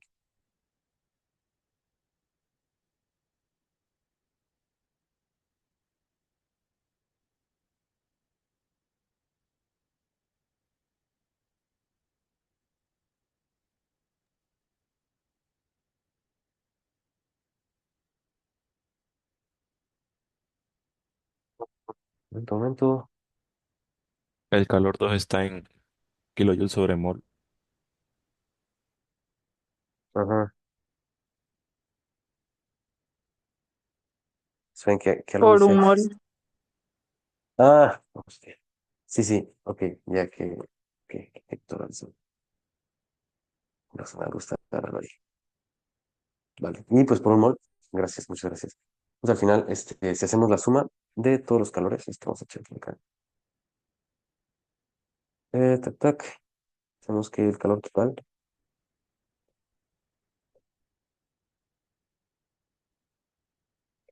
igual hacemos la suma.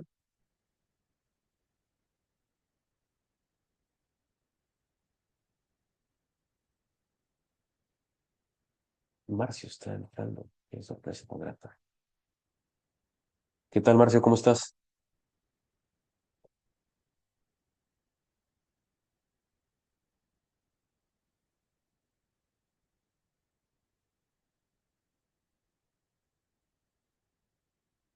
Bueno, pues esta es la respuesta, ¿no?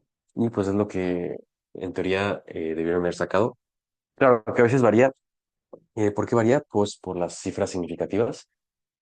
Como pueden darse cuenta, algunos pusieron 7.10, 7.11, otros lo pusieron sin kilojoules, otros hasta, bueno, hasta 98, que pues es más preciso aún, con Miguel Martínez.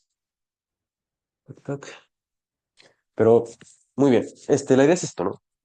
O sea, que se tiene que hacer de esta manera.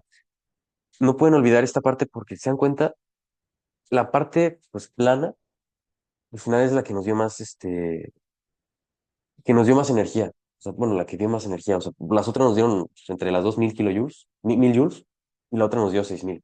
¿Ok? Entonces, esta parte no la pueden olvidar. Ahora, vi que algunos me dieron, por ejemplo, 5000, no sé cómo se llegó a 5000 y 3000. Eso, bueno, en la de 900, bueno, no, la verdad es que no sé cómo llegaron a las otras energías. Sí, suena interesante, porque no es como que se hayan olvidado de una, no sé qué pasó ahí. Supongo que haber sido alguna parte de la multiplicación. Pero mira, eh, la idea es que puedan hacer este tipo de problemas. Por ejemplo, ya si lo hiciéramos hasta los 125 grados, saben que tendríamos cinco calores. Tenemos el uno, el 2, el 3 y luego tendríamos la pendiente, bueno, la planicie de Q4 y un último en Q5. Entonces, puede ponerse no más complicado porque es simplemente repetir los mismos pasos, ¿ok? Y saber que la diferencia entre cómo calcular el calor cuando hay como una pendiente y cuando está todo plano. Es la única, como digamos, cosa que hay que darle atención. Y recordar, a ver, déjenme dejar de preguntar aquí. Y claro, y recordar que no es lo mismo decir la capacidad calorífica del, del agua estando sólida que del agua estando líquida o del agua estando gaseosa. Como se pueden dar cuenta, el comportamiento del agua, bueno, sí, del agua, cuando está en estado líquido, absorbe mucho más calor que cuando está en estado sólido y que cuando está en estado vapor. ¿Ok? Pero esto no es igual para todas las sustancias, depende mucho de las propiedades químicas, pero pues en el agua sabemos que el agua líquida siempre va a absorber mucho. ¿Ok? Y bueno, estas son las entalpías de fusión o el calor latente.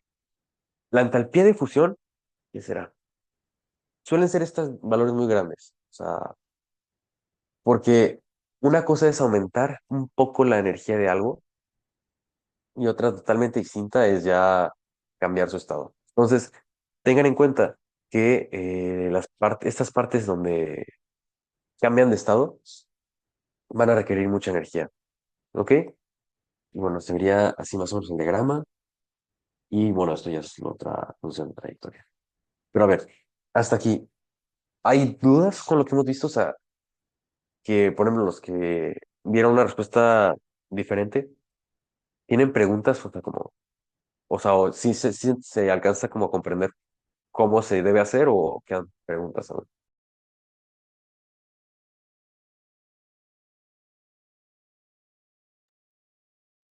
O todo está claro.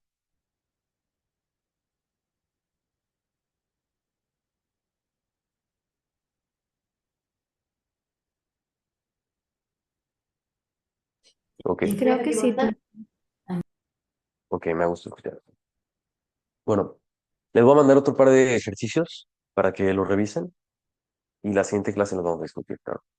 Digo, se los voy a mandar más en la noche porque tengo que buscarlos. Ahora, el calor se le conoce con función de trayectoria. Trayectoria porque depende del camino que siga. Más adelante vamos a ver cuál es la diferencia entre funciones de trayectoria y funciones de estado. Y hasta ahorita solamente sepan que el calor y el trabajo no son de trayectoria y que el camino que toman depende mucho. El trabajo. Existen muchos tipos de trabajo, ¿ok? Existe el trabajo eléctrico, el trabajo químico, el trabajo de expansión, el trabajo de compresión, existe el trabajo, ¿qué será? No sé, o sea, hay muchos trabajos, o sea, tipos de trabajos, y depende, o sea, al igual que las energías potenciales, depende de, de en qué contexto lo estés haciendo, ¿no? O sea, de qué sistema estés analizando. Ahora, el trabajo se deriva de la mecánica clásica. O sea, esto sí lo adopta la termodinámica, pero viene de mecánica clásica. Y se define como, pues, seguramente ya saben, que es el trabajo, es eh, bueno, es que puedo ir por la definición, pero no sé si qué tanto tiempo tome. Bueno, ok. Para no complicarnos, dejémoslo en que la presión es, o sea, la presión que existe sobre un cuerpo es igual a la fuerza que se ejerce sobre el cuerpo dividida en el área donde se está aplicando la fuerza. Es decir, si estás aplicando, no sé, 1 newton de fuerza, ok, sobre 1 metro cuadrado, pues vas a tener la presión correspondiente, ¿no? En sus unidades correspondientes, que serían pascales. Si una vez con esta presión, bueno, eso es para presión, y está muy relacionado al trabajo, pero creo que igual y sí valdría un poco la pena ir por esto. Bueno, vamos a ir por eso, sí. Bueno, el trabajo que vamos a ver nosotros, el que nos interesa en termodinámica, va a ser el trabajo de expansión slash compresión. Tenemos que si un gas se expande de un volumen dado a otro volumen, obviamente haciéndolo despacio, o sea, de tal manera que no sea una expansión o compresión brutal, va a haber siempre un equilibrio termodinámico. Y a eso a nosotros es lo que nos interesa, que sea una expansión o una compresión, cualquier transición lenta. Entonces, voy a compartir pantalla desde el otro para que pueda eh, explicarlo gráficamente.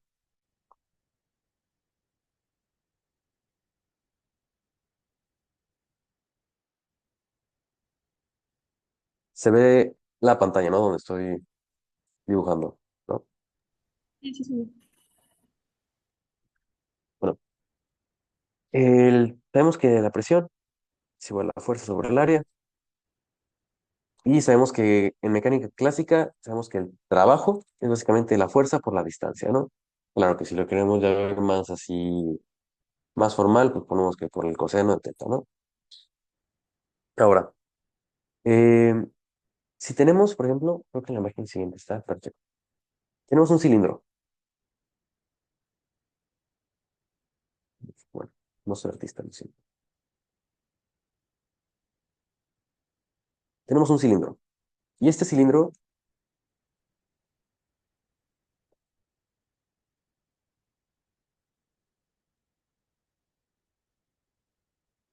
tiene esta cosa aquí, nuestro pistón.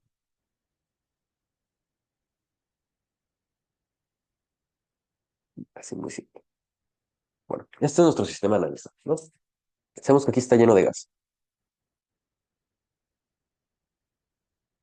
Y que este pistón se mueve para arriba y para abajo. ¿Ok? En función de si lo vamos a expandir o si lo vamos a comprimir. Dado que esto es un trabajo de expansión, sabemos que el cilindro se va a mover para arriba. Entonces, ¿qué pasa aquí? ¿Cómo es que llegamos a una fórmula, una expresión del trabajo que realmente nos interesa? Sabemos, sin ir por más complicaciones, que este cilindro tiene un volumen dado. Eso está claro. ¿Ok?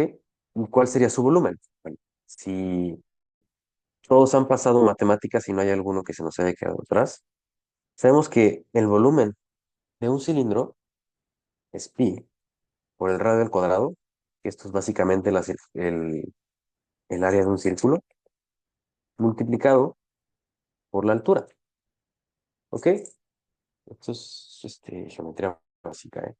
Y que sabemos que aquí dentro tenemos una presión dada. ¿Ok? No nos interesa más. Ahora, el trabajo, nosotros sabemos que es una fuerza por una distancia, ¿ok? Y sabemos que la presión involucra la fuerza. Si despejamos en esta fórmula de aquí, la fuerza, sabemos que sería el área multiplicada por la presión es igual a la fuerza. ¿Ok? Aquí, si queremos tomar, por ejemplo, el área de este pistón, sabemos que es un círculo. Este círculo, pues el área la calculamos simplemente pi por radio al cuadrado. ¿Ok? ¿Y qué pasa? Este pistón sí es un cilindro, pero es un cilindro que está en movimiento. Entonces, si este pistón lo muevo para arriba, el cilindro va a medir más, o sea, el volumen. Si lo muevo para abajo, el volumen va a decrecer también. Entonces, lo único que se mantiene constante es el área. Y pues, ¿cuál sería el volumen del cilindro en función de la altura?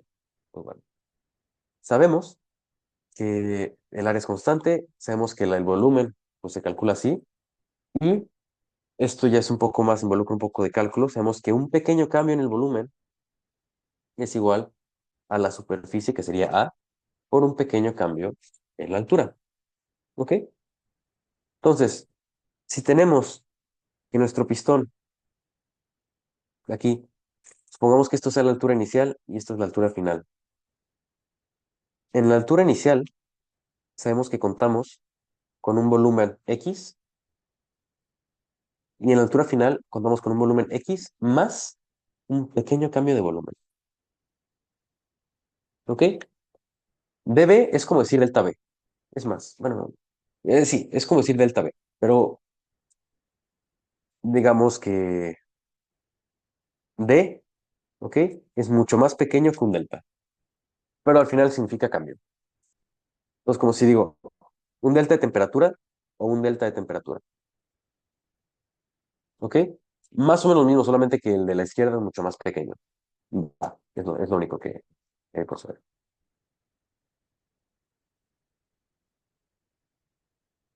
Entonces, en nuestro cilindro, sabemos que en la altura final vamos a tener un volumen X, que es el volumen inicial, más un pequeño cambio en el volumen, ¿ok? ¿Y qué es lo que se hace? Sabemos, toc, toc, toc, toc, que si el trabajo se realiza en el mismo plano, es decir, que el θ de aquí sea igual a 0 grados. ¿Por qué? Pues porque ponemos que este es nuestro eje X y este es nuestro eje Y, por lo cual y θ es igual a 0 y por ende coseno de θ, coseno de 0 es igual a 1. Nos queda que el trabajo es igual a F de D, simplificando. Y decimos que, bueno, si el trabajo es igual a la fuerza por la distancia y aquí tenemos la expresión de la fuerza, la inyectamos, tenemos que el trabajo es igual al área por la presión por la distancia. Ok, muy bien. Pero ¿qué pasa? La distancia, ¿cuál es la distancia? Bueno, pues la distancia que nos estamos moviendo en X es de H, un pequeño cambio en H, que sería igual a decir HF menos HI. ¿Ok? Entonces sustituimos D con H y decimos que el trabajo es igual al área por la presión por DH. ¿Ok? ¿Y qué pasa? Bueno, si reacomodamos, decimos presión por área por DH, ¿qué sucede? Esta expresión aquí, área por DH, ¿cuál es el área? Bueno, pues sabemos que el área es igual a pi por radio al cuadrado. ¿Y qué pi por radio al cuadrado por altura? Sabemos que es igual al volumen. ¿Al volumen de qué? De un cilindro. Corresponde a nuestro cilindro. Entonces, esto es igual al volumen. Bueno, a un cambio en el volumen. ¿Por qué? Pues porque tenemos aquí DH, por lo cual es dB. Entonces, sustituimos. Mi trabajo es la presión por un cambio en el volumen. ¿Ok? ¿Qué falta? ¿Qué falta?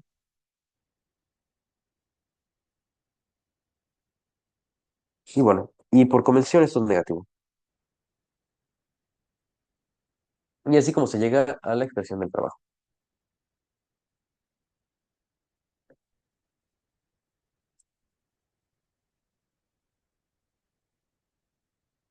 ¿Ok? O sea, de esa manera decimos, bueno, pues el trabajo viene de ahí y podemos decir que pues, el trabajo es igual a la presión por un cambio en el volumen. Y basta. ¿Ok? Hasta aquí. ¿Se entiende esta parte de dónde, o sea, cómo se llegó ahí al trabajo, ¿no? O sea, no les pido que se lo aprendan, pero sí queda como claro cómo es que se llega ahí.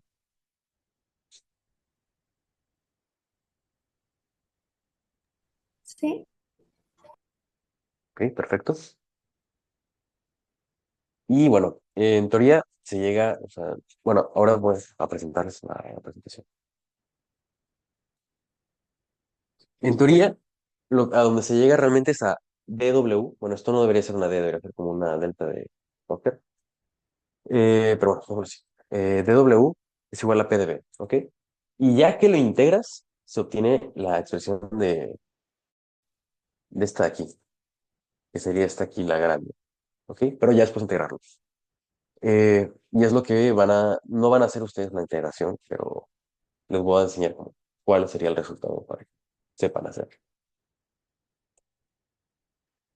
Y bueno, pues realmente la expresión que tienen que tener es esta, que el trabajo es igual a la presión constante por un pequeño cambio en el volumen. Y bueno, a ver qué es.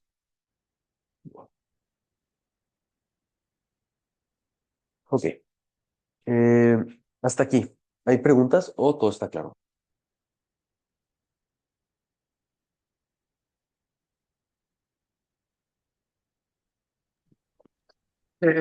Si la tapa tuviese un peso, en el caso del cilindro, si la tapa tuviese un peso, lo consideraríamos.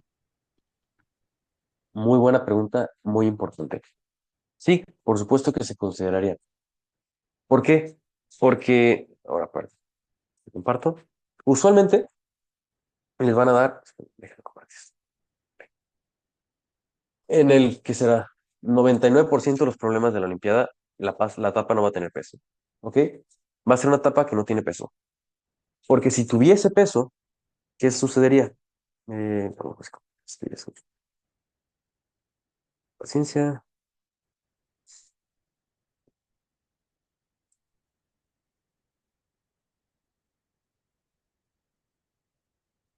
Si la tapa tuviese peso, ahora el trabajo, o sea, la expansión, estaría lidiando, o sea, si hacemos el diagrama de fuerzas, tenemos la expansión, esto sería la fuerza que está ejerciendo el gas hacia arriba para expandirse, y hacia abajo tendríamos la fuerza que está ejerciendo lo que sería, ¿cómo lo llamamos? La tapa, que sería pues simplemente la presión por la gravedad, ¿no?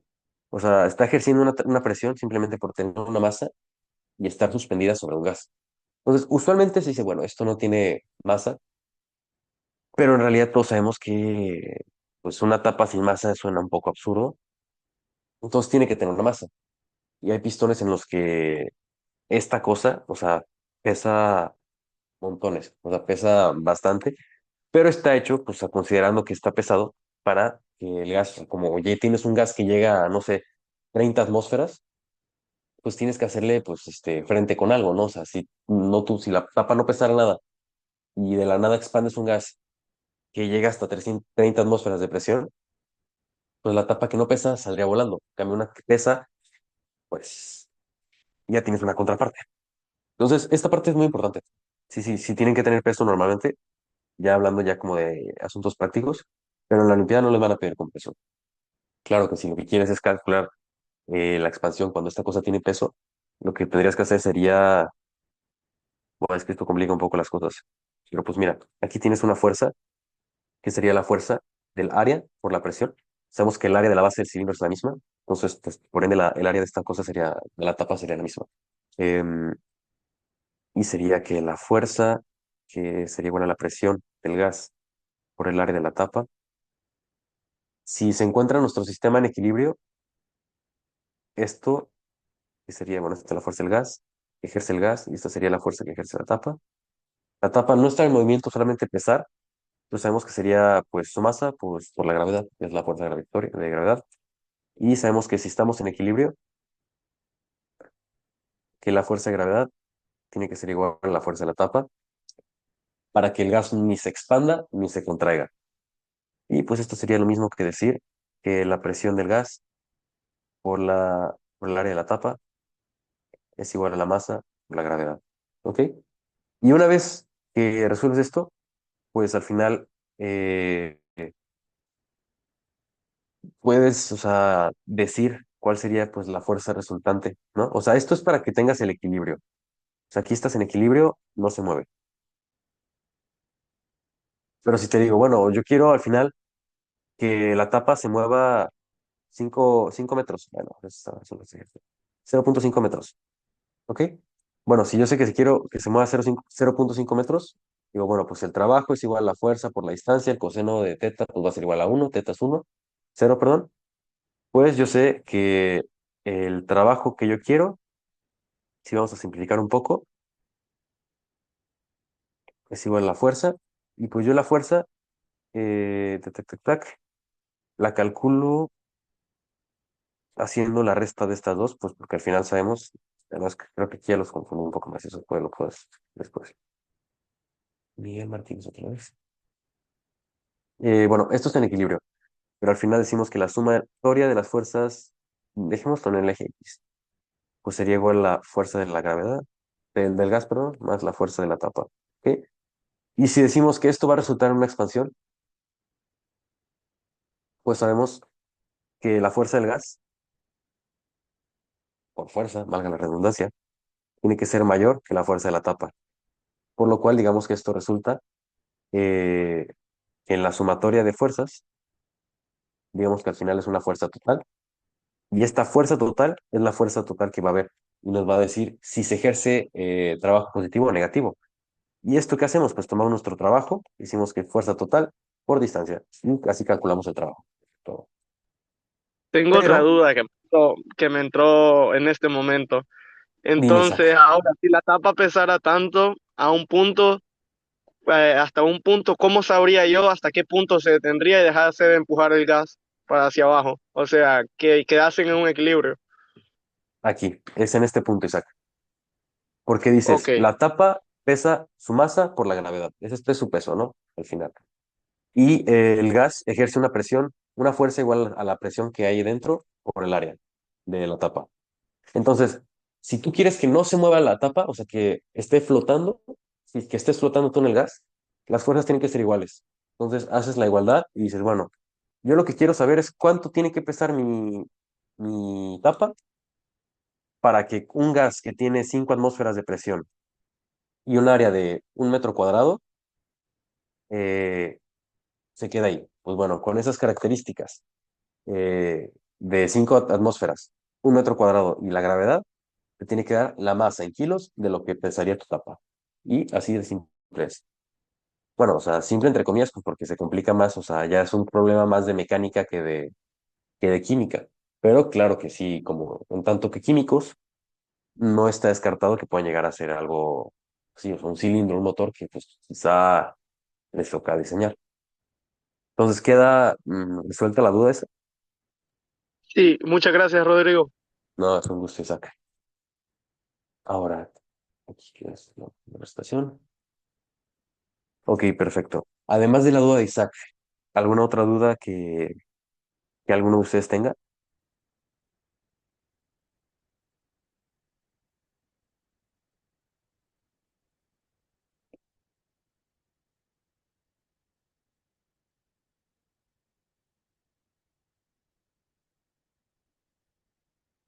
Ok, supongo que todo está claro. Pues a ver, ya son, ok, ¿por qué precisión? Ya son las 11 para ustedes. Ah. Pues miren, ya el siguiente tema que vamos a ver son básicamente calcular el trabajo. Esta unidad de termodinámica es va a ser la más larga, me parece, de todas las que vamos a ver, por la naturaleza que es la que más les va a servir en las Olimpiadas. O sea, porque si bien, por ejemplo, electroquímica, cinética, cada 20 problemas, uno es de cinética o tres de electroquímica, ¿no? La mayor parte de ellos van a ser de termodinámica, entonces es lo que vamos como a enfocarnos un poco más. Entonces, para hacer como una recapitulación de lo que vimos hoy, eh, y que piensen si tienen alguna duda antes de que cerremos la clase. Vimos lo que era el sistema, lo que era el entorno, su relación de universo es igual sistema más el entorno. Vimos pues esta parte de cómo está todo, podemos dividirlo, subdividirlo en sistemas, en pequeños sistemas, y al final, en ese punto de vista, no tenemos realmente un ambiente, sino que un conjunto de sistemas y nos enfocamos en uno solo. Tenemos sistemas abiertos, cerrados, aislados. Tenemos distintos tipos de energía potencial. Tenemos la energía cinética, que es proporcional a la temperatura. Tenemos la energía térmica, slash calor. Vimos un poco la descripción del calor, cómo es, cómo funciona, hacia dónde se va, o sea, por qué se va hacia ciertos lados y no hacia otros. Equilibrios térmicos. Vimos esta parte de un poco de calorimetría para poder calcular los cambios bueno, cuánto calor se da, cuánto calor se recibe en, en un proceso pues, termodinámico, vaya. Vimos un poco de capacidades caloríficas, un poco de las aplicaciones de lo que sería las capacidades caloríficas. Un ejercicio, lo hicieron muy bien. Los diagramas de las curvas de calentamiento. Vimos también el calor latente. Aquí otro ejercicio de aplicación. Y cerramos con lo que era el trabajo, ¿no? O sea, que cómo se obtiene la expresión del trabajo, porque es importante. Y ojo, refiriéndonos a la duda de Isaac, si tomamos solamente, decimos, el trabajo es igual a, a la presión por el cambio de volumen, sería difícil llegar a la parte de, de- de decir que si el pistón tiene masa, ¿qué pasa? ¿Ok? Es por eso que antes de llegar a decir la fórmula final, es importante saber qué es la presión por el área por el cambio en un eje, ¿no? Para decir que es la fuerza. Entonces, esa parte es muy importante, sobre todo para dudas de ese tipo donde ya el cilindro tiene masa. Aquí tenemos un poco de, pues, si se quiere integrar, que la expresión correcta del trabajo sería esta, la del centro, o sea, en su forma diferencial. Solo que esto me está causando problemas. Esta delta, en teoría, debería ser una delta propia, que es esa. Por los motivos correctos debe ser una delta, no una D, ¿ok? Es como la cultura general. Continuando, bueno, ya, y con eso cerramos, ¿ok? Por el día de hoy. En la siguiente clase vamos a hacer un poco de los diagramas de presión-volumen, cómo calcular el trabajo que se hace en cada uno. Y pues no van a tener que hacer esos integrales. O sea, vamos a verlo un poco más a profundidad todo esto, pero sí repasen la parte del trabajo, calorimetría y cualquier duda que tengan, ahí tienen todos mi número en el grupo, entonces sin problema me pueden mandar mensaje o señales de humo como sea y les contesto en el programa. Em, bueno, sería todo por hoy, chavos. No me queda nada más que desearles un excelente sábado. Disfruten con sus familias, descansen y sería todo. Muchas gracias. Muchas gracias, Rodrigo. Feliz día. Igualmente. Listo, Gracias, saludos. Rodrigo. Vamos. ¿Qué Muchas tal, Marcio? ¿Qué tal? gracias, feliz día. Feliz Feliz día. día. Hasta luego, hasta luego.